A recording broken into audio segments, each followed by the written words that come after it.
ስማኝ ዓለም አይችልም ስትል ቅዠትህን ተው ስትል ምንም የለም ስትል ምን ታረጋለህ ስትል ዛሬ የምነግራችሁ ስለ ጫማ አይደለም። ዛሬ የምነግራችሁ በዓለም አቀፍ መድረክ ላይ የአፍሪካ ንግድ ንግስት ተብላ ስለነገሰችው ብረት ሴት ነው።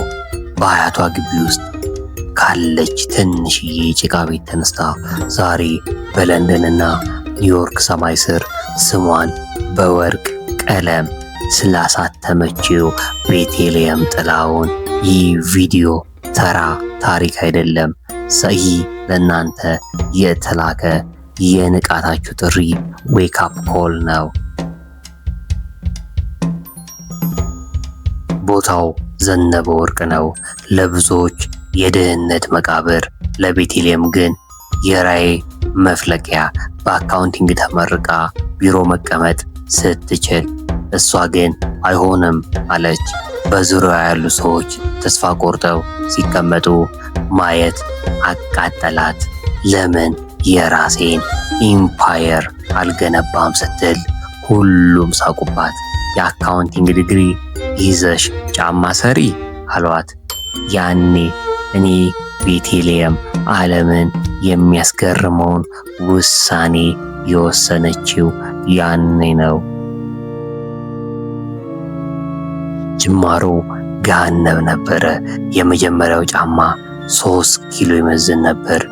ማንም አልገዛም። ግን ቤተልሔም ስትወድቅ የምትነሳው ለበለጠ ድል ነው። ዲዛይኑን ቀያየረች። ባህላዊ ጥጥን ከዘመናዊ ጎማ ጋር አዋጀች። በ2005 ዓመተ ምህረት በኢንተርኔትን ተጠቅማ ለዓለም ስትጨው ዓለም መመለስ ጀመረ። ዓለም እሷን መመልከት ጀመረ። የመጀመሪያው ትልቁ ኦርደር ትዕዛዝ ከአሜሪካ ሲመጣ ለቤተልሔም ብቻ ሳይሆን ለኢትዮጵያም አዲስ ታሪክ ተጻፈ። ዛሬ ሶል ሬብልስ ዝም ብሎ ጫማ አይደለም፣ የኢትዮጵያ ኩራት ነው። ዛሬ በለንደን፣ ፓሪስ እና ቶኪዮ ጎዳናዎች ላይ የቤተልሔም ስራዎች በሚሊዮን የሚቆጠሩ ዶላሮች ይሸጣሉ። ሲኤንኤን እና ፎርብስ የአፍሪካ ንግድ ንግስት ብሏታል። በሺዎች የሚቆጠሩ ወንድሞቻችን የሥራ ዕድል ፈጥራለች። ስኬት ማለት ለራስ መብላት ብቻ ሳይሆን የተጣለ ጎማን አንስቶ የዓለምን ዓይን ለመሳብ መሆኑን በተግባር አሳይታለች። ታዲያ ያንቺ ሰበብ ምንድን ነው? ገንዘብ የለኝም፣ ቦታ የለኝም። ቤተልሔም የጀመረችው በተጣለ ጎማና በትንሽ ጎጆ ውስጥ ነበረ። አንቺ ሰው ውስጣችሁ ያለውን አንበሳ አትግደሉት። ተነሺ፣ ዛሬውኑ ታሪክን መጻፍ ጀመሪ።